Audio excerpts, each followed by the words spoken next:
আচ্ছা। আমার বই অনেকদিন পরে প্রকাশিত হলো। গবেষণার কাজ আমার অনেক আগে হয়ে গেছে।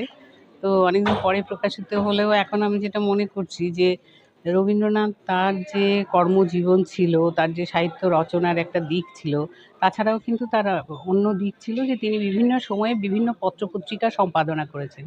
তো এই যে পত্র-পত্রিকা তিনি সম্পাদনা করেছেন, সেই সম্পাদনা করার ক্ষেত্রে কিন্তু তার লেখার চর্চাও অনেক বেড়েছে এবং লেখাও বেড়েছে। অনেক সময় পত্র-পত্রিকার তাগিদে তিনি রচনা করেছেন। সুতরাং তার সৃষ্টি এগিয়ে গেছে। তো এখন সেই রকম একটা পত্রিকা নিয়ে আমার কাজ, যে পত্রিকাটার প্রতিষ্ঠাতা সম্পাদক ছিলেন সাহিত্য সম্রাট বঙ্কিমচন্দ্র চট্টোপাধ্যায়। তো সেই বঙ্কিমচন্দ্র চট্টোপাধ্যায় যখন সম্পাদনা করেছিলেন, সেটা রবীন্দ্রনাথ সেই সময়ে তার সেখানে প্রকাশিত লেখাগুলো পড়েছিলেন।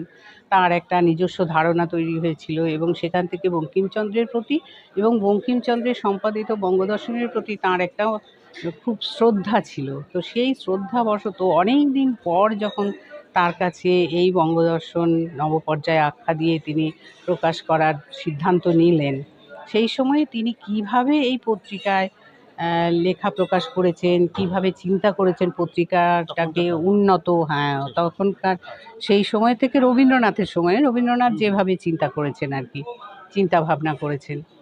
তো সেই সময় কিভাবে তিনি পত্রিকা সম্পাদনা করার ক্ষেত্রে তিনি চিন্তা করছেন যে পত্রিকাটাকে কি করে উন্নত করা যায়, কোন কোন লেখকদেরকে আহ্বান করছেন যে এখানে এই পত্রিকায় লেখা প্রকাশ হোক। তারপর পত্রিকাটার একটা বাইরের পরিচয় দেওয়া হয়েছে, কী ধরনের বিজ্ঞাপন প্রকাশিত হতো, কী ধরনের সাহিত্য সমালোচনা হতো বা অন্য পত্রিকা সমালোচিত হতো ইত্যাদি আর কি। এইসবগুলো নিয়ে লেখা। আর রবীন্দ্রনাথের রচনার একটা কালানুক্রমিক সূচি দেওয়ার চেষ্টা করেছি, দিয়েছি। কিছু চিত্রসূচি আছে, যে পুরনো বঙ্গদর্শনের কিছু পাতার ছবি আছে, আবার নবপর্যায় বঙ্গদর্শন আখ্যা দিয়ে রবীন্দ্রনাথ যে প্রকাশ করলেন, তো সেখানকার কিছু চিত্রসূচি আছে। এগুলো লাইব্রেরির থেকে তথ্য সংগ্রহ করে আমি কিছুটা তুলে ধরার চেষ্টা করেছি। হ্যাঁ, ডক্টর শিবানী বন্দ্যোপাধ্যায়। খুব ধন্যবাদ। অনেক ধন্যবাদ। সেই বঙ্গদর্শন যেটা, সেটা নবপর্যায়ে নতুন যখন বঙ্কিমচন্দ্র নেই, সেই সময় রবীন্দ্রনাথ সেটার দায়িত্ব গ্রহণ করেছিলেন। ফলত সেটা খুব একটা ইম্পর্টেন্ট ব্যাপার। বিশেষ করে রবীন্দ্রনাথ এত দিকে, তার এতটাই মানে হাইড্রা হেডেড একটা ভাবনা ছিল সব কিছুর দিকে, এত বেশি জানেন, সেখানে কবিতা, উপন্যাস, ছোট গল্প, এত কিছু হয়েছে সেখানে। রবীন্দ্রনাথের একটা সম্পাদক জীবন, দ্য লাইফ অফ এডিটিং যাকে বলতে পারি, এডিট করছেন, সব পত্রপত্রিকা এডিট করছেন, ম্যাগাজিন এডিট করছেন। এই জায়গাটা ভীষণ ইম্পর্টেন্ট, কেননা এত সিরিয়াস ব্যাপার সেটা।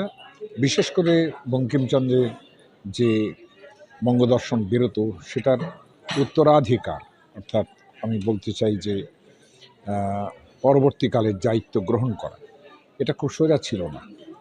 এবং সেটাকে দায়িত্বপূর্ণভাবে সম্পাদনা করা, প্লাস ওই পত্রিকা এডিট করতে করতেই তার নতুন পত্রিকা বের করার ইচ্ছা হয়েছে। তিনি নতুন নিজের পত্রিকা বার করেছেন, সেখানে লেখালেখি করেছেন। তো আমার কাছে মনে হয়েছে যে এটা নিয়ে তো গবেষণার বিষয় হয়েছে। এটা খুব বেশি মানুষ গবেষণা করেননি এটা নিয়ে। ফলে তো এই জায়গায় দাঁড়িয়ে এরকম একটা গবেষণাপত্র, যেটা খুব সিরিয়াস, এবং আমি বলবো যে যারা সিরিয়াসলি পড়াশোনা করেন তাদের কাছে এটা খুব ইম্পর্টেন্ট হয়ে উঠবে, এই বইটা।